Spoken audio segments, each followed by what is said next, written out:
večer, dobrodošli dragi gledatelji posljednjih večeri u našim središnjim vijestima i inima. Gledate, nažalost, tužne vijesti o Indiji, one među prve 2-3 vijesti, ali to nije razlog zbog kojih sam pozvao sam njegovu ekscelenciju, veleposlanika Indije u Republici Hrvatskoj, Raj Kumara Srivastavu. U goste, dobrodošli. Thank you. Thank you very much. Da razgovaramo o kudikamo vedrim temama, iako ovu naravno nećemo moći mimo ići. Prije emisije časkali smo 2-3 minute i vaša ekscelencija, rekli ste mi da iz perspektive Indijca doživljavate dolazak u Hrvatsku na jedan vrlo neobičan način. To jest da iz svijeta vaših poimanja sve već unaprijed predestinirano. Kakav je bio doživljaj onda kad ste došli u Hrvatsku? Yes, so Croatia is a country which is a very beautiful country. I have the colleagues here, the diplomatic colleagues, who tell me that only the blessed one gets this posting as a diplomat of a country, as an ambassador of a country. I am also in that category, that I feel blessed to come to Croatia. Hvala lijepo. It was not as such my top choice, but I don't think we live on the choices. We should be taking the life as it comes and make the best out of it. And I think I have done so in the last 7 months. Vi imate, inače da kažem našim gledateljima, vrlo impresivnu karijeru kao diplomat, iako ste završili, zapravo ste inženjer, to je structural constructing, ne znam kako bi to točno, recimo nekakav konstruktivni ili konstruktorski inženjering. Vi ste se odlučili u trenutku za karijeru diplomata i onda ste išli u Madrid, Brazil, Tokio, dakle vrlo značajna mjesta destinacije. Sad ste u Hrvatskoj, dobrodošli. Vašeg prethodnika imao sam sreću također intervjuirati i Indija ima izvanredne veleposlanike ovdje, uvijek otvorene za razgovor, uvijek susretljive, a sa vama sam razgovarao prethodno jednom zgodom i mogu kazati da sam zaista i tom širinom znanja i srdečnošću uvijek zadovoljan, a pogotovo kako ste me vi primili. Pa to je moj dojam o vama. A kakav je vaš dojam o Hrvatskoj? Kakvi su današnji odnosi Hrvatske i Indije? I would say that India-Croatia relations are very good. I would not call them excellent, because if I say so, then I will become complacent. They are not excellent, and that's the difference between where the relationship is today and where it can go, and that's the potential. So I would say from good, very good to excellent is the job of our diplomats, yours in India and ours here in Croatia. There are a lot of things we can do together, and I would like to share it as and when you ask me those questions. Budući da ste vi, evo sad govorili nekako sumarno, to sam se tražio impresiju, ali kako ste vi vrlo agilan i aktivan u tom poticanju suradnje, vrlo često radite razne forume i stupate i tako, pogotovo su meni hvalili vas u tim nastojanju da promovirate tu suradnju naši gospodarstvenici. Recite mi što je za sada ono dobro što činimo, pa ćemo porazgovarati o onome što bi moglo biti bolje. Right. So I would say, in terms of relationship, when you look at a relationship which is politically very sound, the only thing that you can do is find complementarities to make the relationship go forward in a very high-speed mode. You know that politically our relationship is on a very sound footing. We have a very good understanding on the global issues. We have a global convergence. So in that sense, when our leaders meet, we talk the same language. But in terms of the entrepreneurship or the business-to-business or people-to-people contact, I think we need to find those complementarities where our cooperation builds on each other. That means our joining hands together is beneficial to each other and maybe beneficial to a third country. That is the area where we need to work, and that's what has been my focus in the past 7 months that I have been here. And I find that Croatia is developing a very innovative ecosystem on the digital field, on the innovative startups field. And that is one area where India has done very well. There is a huge complementarity in that. To znamo, o tome ćemo porazgovarati o vašoj IT industriji, iskoraku i u svemir i tako. Kažite mi u tih par mjeseci, sad ste ih sami spomenuli, što ste prvo pokušali učiniti? Kako to izgleda, recimo, iz perspektive jednog Indijca koji dođe u Europu, koja vam nije nepoznata, daleko bili ste u Madridu, ali koji je prvi puta u Hrvatskoj, doduše počeli ste učiti hrvatski prije toga, ali kako ste počeli jednostavno promovirati vašu zemlju i gledati što bi iz naše zemlje moglo koristiti u suradnji sa Indijom? Što vam je prvo privuklo pažnju? Right. So when you reach a country, you study what are the intricacies of that country, what are the peculiarities. And when you look at Croatia, very interesting thing is that your 22% of GDP was coming from tourism before the COVID-19 crisis hit the world. Naturally, that it becomes a very important point to look at, that how your tourism industry is so good. And in spite of this pandemic, you did pretty well last year with the internal European tourism. So that attracts the attention, that what are their things to learn from Croatia in terms of promoting Indian tourism. So that's a technical cooperation, and that's why when President of India came in March 2019, we signed a memorandum of understanding between the two countries to have tourism-related cooperation. It's not only about tourism markets, but it's also about learning what are the best ways to promote tourism for each other and for our common market. So that tourism is a very important area. Jesu li se stvari imalo pomaknule od tada ili je to naprosto ostalo samo na razini susreta, potpisivanja raznih dogovora, ugovora? Doduše sad je naravno ta pandemija, pa sve je otežano, ali je se išta poboljšalo u suradnji? Yes, so specifically about tourism, for example, we know that COVID-19 has changed the perspective about the way tourism was done and way it will be done post-COVID-19, because it will not revive immediately. What will revive is the tourism which is connected to health, which is connected to medical, which is connected to rejuvenation of our spirits. So we need to find ways, share best practices, how we can do, for example, medical and wellness tourism. That will improve.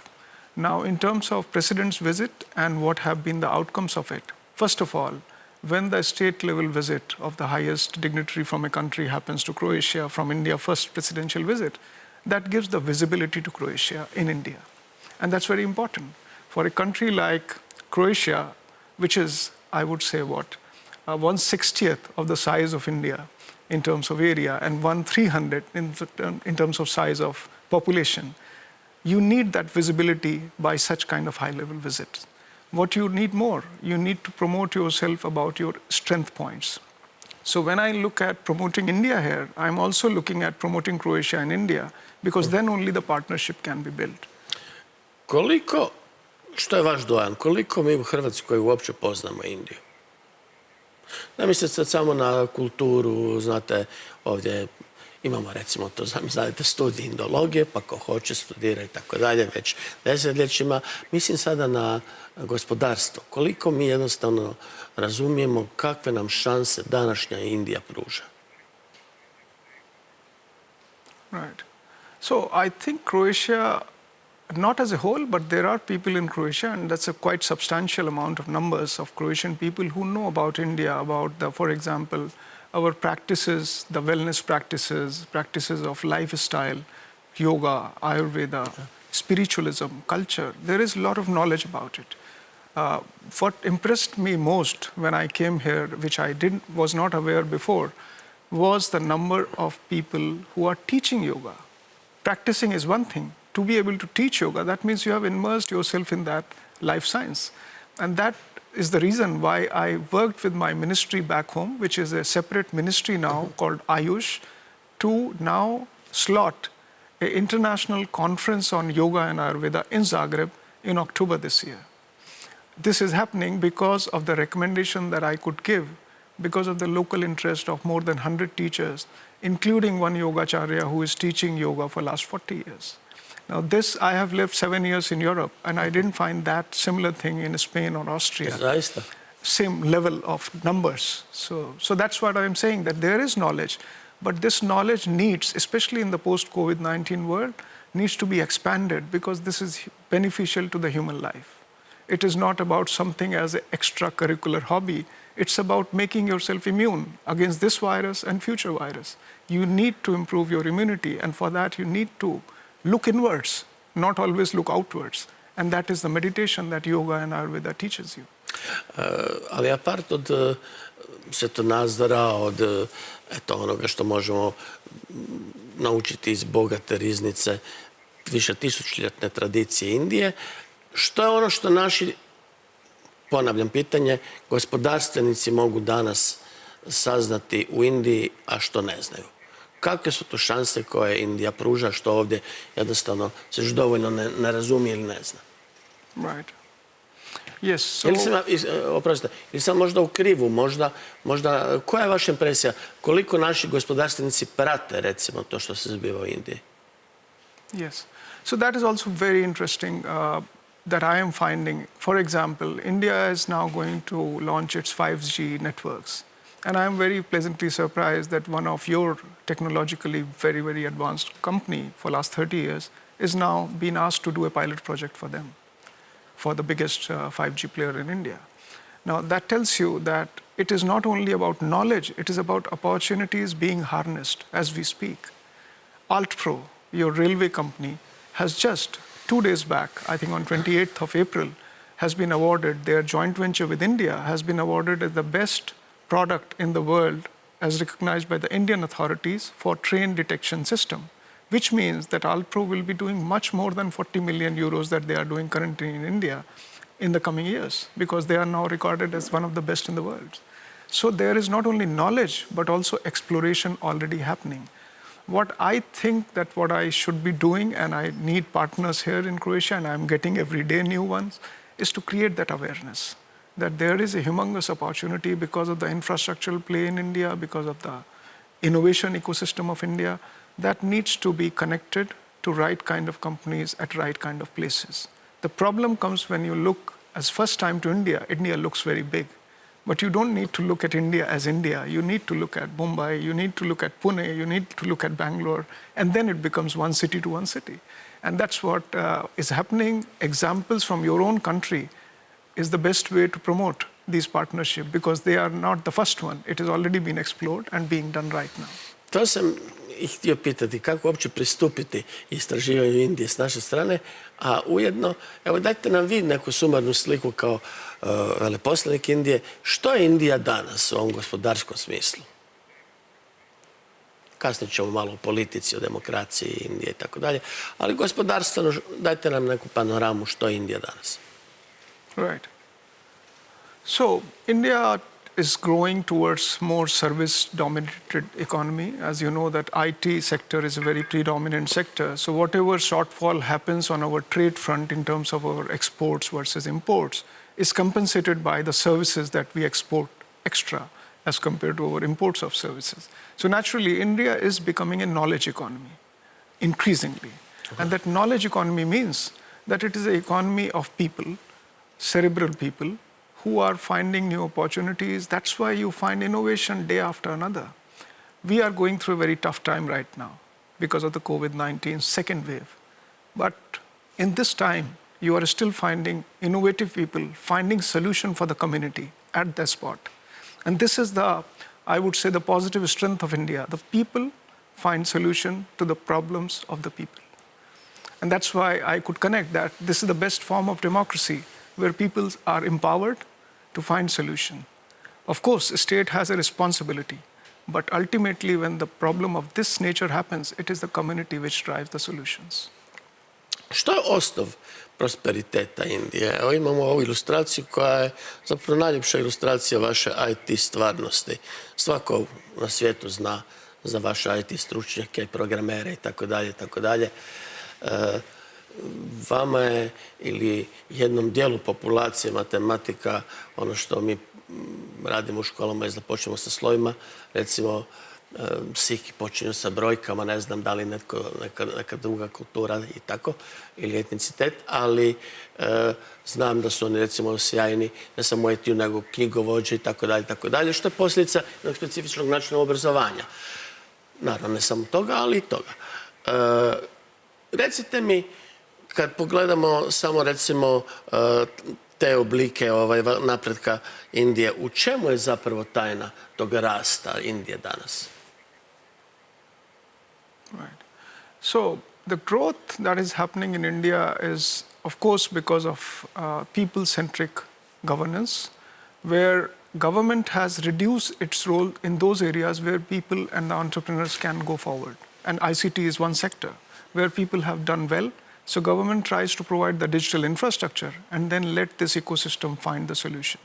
But on the area of physical infrastructure, healthcare, which has been highlighted so much in this pandemic, has become the priority of the government to provide that infrastructure which is long gestation, which is not possible for the business people to provide initial capital. That is where government is putting a lot of focus. So the growth that is coming is because of heavy investment by the government sources, both central as well as state, on the building of infrastructure. We say that 2/3 of India's urbanization is yet to take place, and that will happen now. So that's a great opportunity for European companies to see the same development what they did in Europe in India in coming years. I said the same thing to our Japanese colleagues, because in Japan everything is developed. If you want to develop more infrastructure, where do you go? You go to India, you go to Africa. And India is providing that with 75% of the financing by government itself. Only 1/4 of that will be required from foreign investment. So that 1/4 has a great opportunity to benefit from this huge infrastructure outlay. That is the biggest growth factor in Indian economy from the government side. And then from the private sector, as I said, services is increasingly becoming contributing to the economic growth. I would say that in this last 1 year, when economy has suffered because of the lockdowns, because of this pandemic, IT sector is actually outperformed because everything is becoming digital. So those companies which were thinking that I can survive without being digital have now seen the writing on the wall that you need to automate yourself. And that's why Indian companies are doing great business, especially the ICT sector. So if you look at the Indian economy, it has actually got a twist. From some sectors have lost a lot of ground because of the pandemic, but the others have benefited much bigger than what they could have imagined. So I think this is a kind of a rebalancing happening in the economy of the world, economy of the India, and also global, what you call geostrategic sense. Kako se razvijala ta IT industrija u Indiji? Koja je povijest njezinog razvoja? What is the history? Da, kad je to krenuo taj impuls, kad ste uhvatili korak i kad ste naprosto postali jedna od najvažnijih zapravo zemalja, doduše Indija je gotovo kontinent na karti svijeta, kada je riječ o IT industriji? I think the IT industry, this question can be answered in 3 different levels. One is the civilizational. That's civilizational in the sense that if you look at our base language, like for Europe, many languages have emerged from Latin. For us, they emerged from Sanskrit.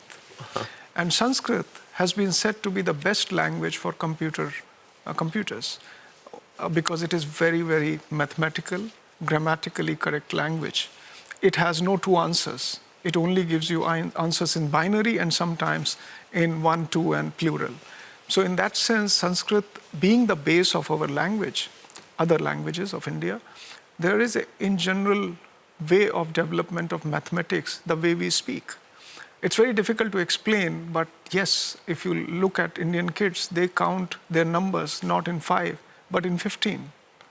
They count the lobes of the fingers. And that's why they are counting 5 times more, because they are counting more.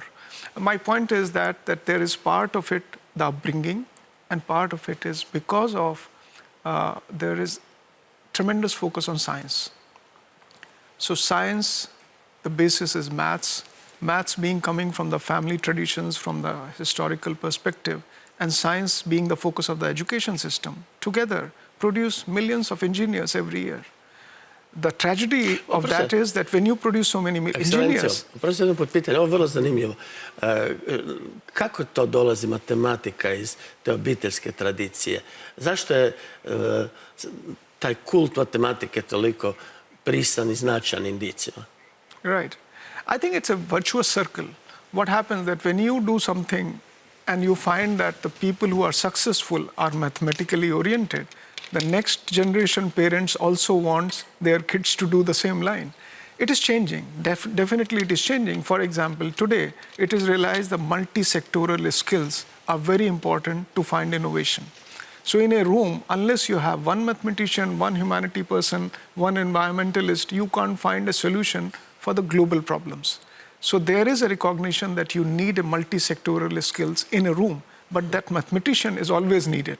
Even in this pandemic, everybody is asking today, if this rising curve of India went so spikingly high, can it also come down in the same spikingly way so that we are recovering fast? And that is happening. Today, as I was coming for this interview, I saw the numbers of recoveries were almost getting close to the number of infections. And that's a very positive sign. But there is a mathematician behind who is explaining the numbers of infections, pandemic.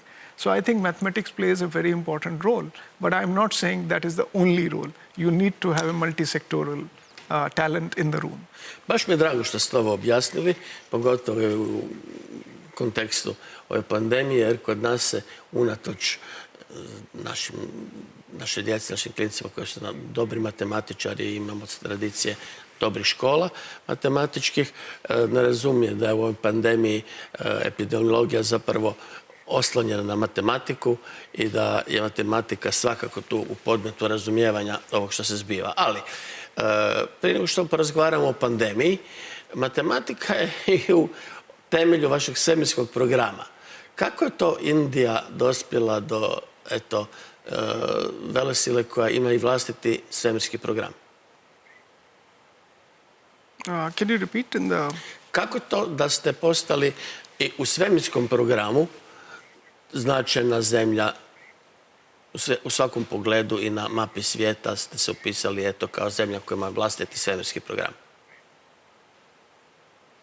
Very important. I'm not getting the last word. Very important. Oh, space development. Okay, of course. Yeah, I think that's a very, very important point of Indian growth post-independence. India, when it got independent, it was totally impoverished by the colonial rulers. From a very rich country, it became a very poor country. One thing that our leaders or the freedom movement leaders who got the independence realized that we need to actually focus on science. And space was one area where among the three other areas like defense, space, nuclear, civil nuclear program, so that we can have nuclear power, I think it was put a special focus, and we luckily had again the human talent to lead those movement. So for example, the father of Indian space program, Dr. Vikram Sarabhai, he launched this program which is today called ISRO, Indian Space Research Organization, in 1969. Unfortunately, he passed away in 1972, but this program was launched. Space program has been an exceptionally empowering program for India as a country, both in terms of human resources, technology, and the cost-effective nature of this program, that it has given more to the country than it has taken in terms of financing this program. In a very short span of last 52 years, this particular organization has become world's most cost-effective space program. For example, in 2017, in one launch, it has sent 104 satellites in one launch. And out of those 104 satellites, 101 satellites were foreign satellites. That means our partner countries. Similarly, when you look at the program that our mission to Mars, where we had sent our probe to Mars, that was also supposed to be the cheapest in terms of the cost to reach Mars at per kilometer cost. In fact, our Prime Minister said in a very jokingly way that it was probably cheaper than the cost of an auto rickshaw in New Delhi per kilometer. But jokes apart, it is important to recognize the yeoman's contribution that ISRO had done in the past, and it is continuously doing. Two important things that I would like to highlight.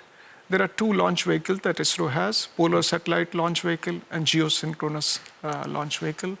Both of them, the Polar is for Earth observation.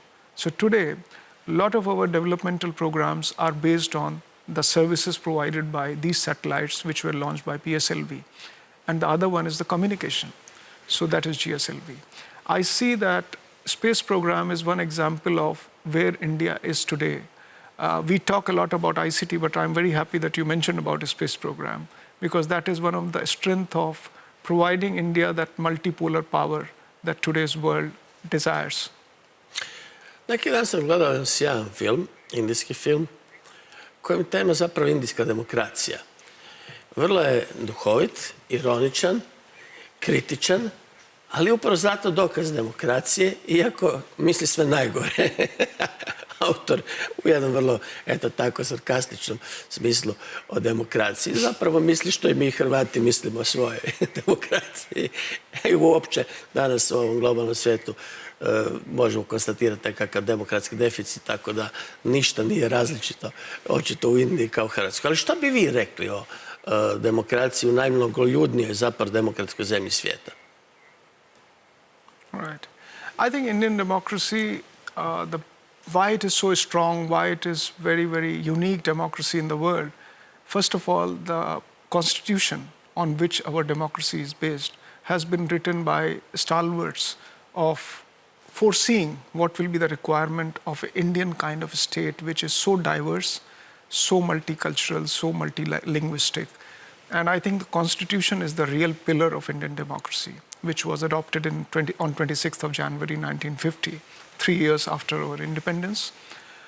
Secondly, I would say that increasingly, as we go forward, we are seeing that every election after election, Indian people are coming out with the verdicts to their politicians, which is focused on development and which is always giving message to the politicians who are fighting those elections that we are looking forward to what hope and what aspirations you can serve for this big nation. And that's why increasingly Indian politicians are focused on the programs and delivery mechanisms so that in that 5 years' time that they have the term, they should be able to deliver what they promised and then go back for the election with that mandate that this is what I promised. This is a kind of a report card. And this is the maturity of Indian democracy year by year. We just had some election results now. And the best part, another good part of Indian democracy is immediately after the election, the adversaries who were fighting very, very vehemently against each other congratulate immediately to the others because they recognize the power of the people. People's mandate is always at the top of Indian democracy. Za hrvatske medije svijet kao da ne postoji, pa osim regiona, ovdje jedva da saznajemo išta što se zbiva u Mađarskoj. Hoćete li malo, molim vas, budite ljubazni, opisati političku kartu današnje Indije? Kako izgledaju zapravo ti odnosi, koje su dominantne stranke? Da naši gledatelji danas nešto nauče o političkoj situaciji Indije. I think learning from other countries comes by personal experience. But what I would say that even Indian leaders are learning from every elections that more you deliver to the people, more you are recognized as a good politician. And I think the focus on the people-focused governance is the key in today's world. I would take one step forward to explain the global governance. When you look at the globalization, what happened in the last few decades, the focus was on economic logic of globalization, where the people have been mostly forgotten. And that's the reason why globalization has been hit hard from time to time. People-focused globalization is the call of the day, and people-focused governance is important. I think leaders all across the globe are learning not only from external players, but also internally. People are asking that accountability because people are more aware about what is happening in the globe than the politicians themselves. So I think it's a continuous exercise, but what is important in all this is that what you do for the people. Even for diplomacy, we are now living by this motto, diplomacy is for development, D for D. Diplomacy is not for holding information and having that privileged information is diplomacy. It's can your diplomacy contribute to the development of people where you are posted and where you are hosted. So in that sense, I would say that focus of people is the real lesson of all this exercise. Recite mi kako je situacija sa pandemijom. vidimo potresne slike, vidimo stalno prizore o manjku kisika. Naravno, evo, Francuzi su slali neki dan i stručnjake i tako dalje, ali Indija je toliko mnogoljudna zemlja da je to kap u moru pomoći. Kako izgleda situacija? Right now the situation is at the top of the problem. We expect that we are on the top of the curve of the second wave, and we expect that from today onwards it will be going down. The numbers suggest so. But that means the damage has been done in the last 2 weeks because the spike was so high. No scientist in the world expected such a sharp rise of cases. Expectation was there that there will be a second wave, but not at such a short time, such a sharp spike. I would also take you back in the memory lens about what happened last year. When the first wave came, actually Indian government and Indian people have managed that phenomena, that first wave so well that when the first cases were not even coming in March 25th last year, we put a complete lockdown for 6 weeks. The reason was that we had a zero PPE producing country, zero mask producing country. We had hardly any production of testing kits. In those 6 weeks' time, whole community and the business community especially turned its business profile into PPE producing factory, mask producing factory, and testing kits. You know that India is a pharmaceutical power in the world, so it was not difficult for us, but the focus was that this wave is coming, we need to control it, and we created that. The outcome of that was that all over the world it was appreciated that India, which was expected to have very bad situation, actually managed so well. There is a sense of complacency started coming in that India has managed it so well, the first wave. Our death rates were 1/10 of the global average. And that was the best measurement of what is happening, because infection and recovery, people are getting out, but the deaths are the real measurement of how much is the damage. And that was roughly 1/10 of the global average. And this continued in the whole wave. So on 18th of September last year, we had the maximum number of infection on one day, that was 90,000. And from that day onwards, it kept down going below 10,000 in 2-3 months' time by end of December. Come January, every economist was talking about, including World Bank, IMF, that India will be growing at 13% in this year, coming year. So suddenly, from a pandemic wave, the economic recovery became the motto of everybody. And anybody who would like to stop that, saying that second wave is coming, will be seen as some kind of a person who is trying to stop the economy. So that complacency of the very, very good management of the first wave, or the result of the first wave, then this very good momentum towards recovery in the economy combined together created a situation where when the second wave started hitting, the numbers were growing high, people were taking it lightly. And suddenly in 2 weeks' time, the numbers went out of the hand in terms of like 300,000 every day. Thankfully, these numbers are seemingly now coming from the cliff. And as the mathematical model says that more the numbers in the initial phase, more recovery will be in the next phase. So there will be a sharp drawdown also. But in this time, we have so many infections. The hospital capacities, the oxygen capacity is not matching that. So when this curve goes down in next 2 weeks' time, we will come back to a manageable situation. But this time is very crucial in terms of providing the immediate supply. And that's why I must use this program of yours to thank the world community, where as in the last year, when India was doing well, India became the supplier of pharmaceuticals, of vaccines to 80 countries. 80 plus countries have got vaccines produced in India in the last year when we did this vaccine friendship program. Today, when we are in trouble, 40 plus countries have supplied us with oxygen, pharmaceuticals. Now this is what I was mentioning to you earlier, globalization with a focus on people. This is the globalization that we should aim for, where when I am in trouble, the world community is helping, and when we were in a better position, we were doing the same. I think this is the globalization we should aim for. Ekscelencija, kako vidite situaciju indijske industrije u post-covid situaciji? I ekonomiju u celini. To smo pričali o IT industrijama ovima, a zatim je ostalo industrija, ali proširimo to na cijelu ekonomiju. Right. I think post-COVID-19 world, and I would say even in now, in the COVID-19 world, there is one thing that has been very much highlighted. What are the key areas of our importance? Healthcare security, food security, digital security, because everything has become digital. Your digital security has become tremendous importance.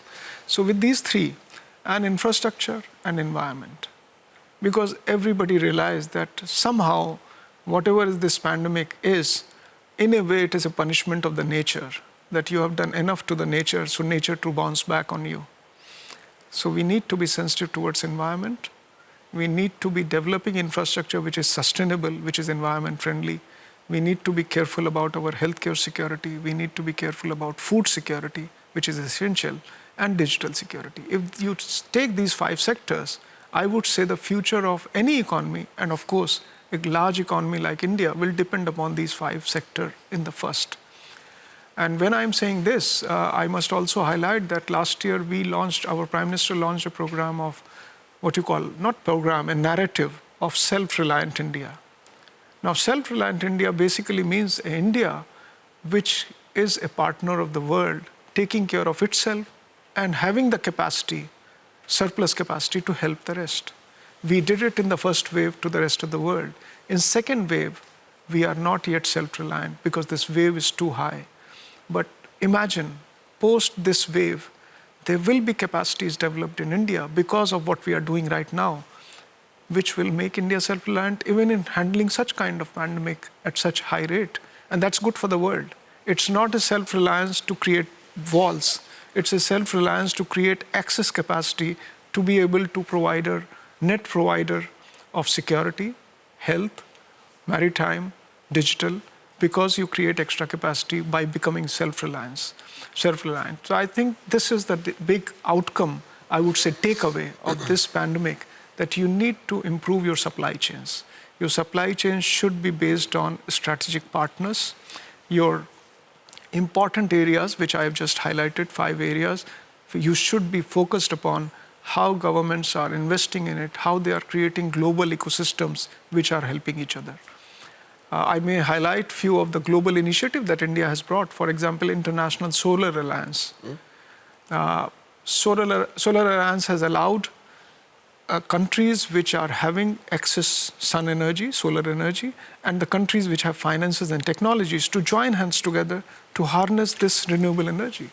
To sam se pitati, evo imamo ilustraciju odmah, Indija je vrlo svjesna zapravo toga da se mora nešto učiniti kako bi se spriječile i zaustavile ove pogubne klimatske promjene.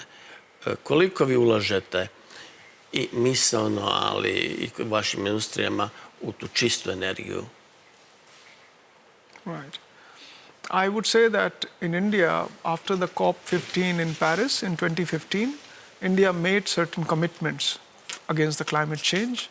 And in the recent review mechanism, it was found that India is one of the top large country which was actually falling in line with its commitment. In terms of renewable energy target, we had set a target of 175 gigawatt of renewable energy by 2022. We have already achieved it. And by 2022, we expect now from 175, we would already go to 225. Reason is huge change in solar power harnessing. You would be happy to know that out of the top 5 solar parks in the world, 3 are in India, including the first and second. Which means that I think the largest capacity solar park is in Rajasthan, which is producing close to 2.5 gigawatt energy in one plant. Similarly, the other one is producing 1 gigawatt, 1000 megawatt in southern India. So this awareness and this focus on solar power has enabled the solar energy cost to come in comparable terms to the thermal power. So the renewable energy, which was supposed to be very unaffordable in terms of the cost of production, has suddenly become affordable because of India's economy of scale. This is one example. And now, having strengthened or empowered with this statistics, we have committed that by 2030, we will go for 450 gigawatt of renewable energy, which will be roughly 50% of India's overall requirement. Our target was to reach 40%, but we have already committing that we will probably be going beyond 50% of our total requirement from renewable sources. Recite mi, kako, razgovarao sam i sa vašim prethodnikom o tome, ali naravno da je politika dinamična, kako vi vidite mjesto Indije u današnjem multipolarnom svijetu? Right. Yes, I think multipolarity is the way that the world will be governed and world will be going forward. Let me give you an analogy with internet. Internet works on the multi-nodes. That's why internet never fails. If there are multiple poles, something fails, something else will work. And that's why you never have problem with your internet. I think the world will function better if there are multiple poles. Because if something is failing, for example, India today needs help. And there are multiple poles in other countries, in Europe, in US. They are there to help. Similarly, the Indian pole, which will be stronger 2 months down the line, will be ready to help. I think it is important. It is an insurance against future black swan events that we have multipolar world. And I think this is happening. It's not something as a dream. It is happening because world over it is recognized that in some areas you have power resting with Europe. In some other areas, it's in US. And in some other areas, for example, demography, the power is in India. In technology, it might be in Europe. In basically, if you look at what is US financing, the innovation that US has done, that is in US. So now a multipolar world, as I mentioned, in a room you need to have multi-talent. In the world you need multipole with multiple talents. Kinu ne spominjete. Kakvi su vaši odnosi sa Kinom i kako vidite te odnose? I think with China, our relationship has been difficult because one of the key problems that we have is unsettled border. And that is peace and tranquility on the border areas is basic premise of having a peaceful and prosperous future relationship. I think our lot of energy is focused on making sure that there is peace and tranquility on our common border. And I think once that is done, then other things will flourish faster. Because this trust deficit, because of the problems at the border, doesn't allow that we can flourish in other areas. As I mentioned about, say, for example, for supply chains on crucial areas, you want it to be dependent on strategic partners. You don't want it to be having a possible trust deficit on essentials of life. So that's why I'm saying with China, a lot of energy has been focused to make sure that our borders are peace and tranquil. And then, second thing, that we need to be sensitive about each other's priorities of life. And I think this is an important point to highlight. We want China to be equally sensitive to our concern as China wants us to be sensitive about their concern. Koji su ciljevi Indije u međunarodnim odnosima danas? Some of the goals I've already mentioned. For example, people-focused globalization. That means global economy will benefit if we shift our entire focus from economics to people. For example, take the case of vaccines. India brought this proposal in WTO that vaccines are now going to be the public good because it's a public outcry, there's a public crisis. We can't make the vaccines based on only the economic criteria. That's why we brought this initiative along with South Africa that there should be a TRIPS waiver to the intellectual property associated with vaccine development, especially for COVID-19. It's an ongoing discussion, but in the process we had highlighted we should not make the vaccine only accessible. It should be affordable and available. It should not only be available, it should also be accessible, but also affordable. Indian vaccine, for example, is costing in the range of probably, I would say, $10 or less. And that is, just eat them. That's a commercial price. Of course, for all of our people, we have done it free of charge, as you are doing it here. But that bill is being taken by the state exchequer.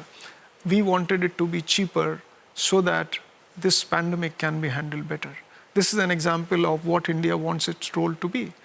People-focused globalization. Another thing that you would have seen in there is a saying in India that whole world is one family.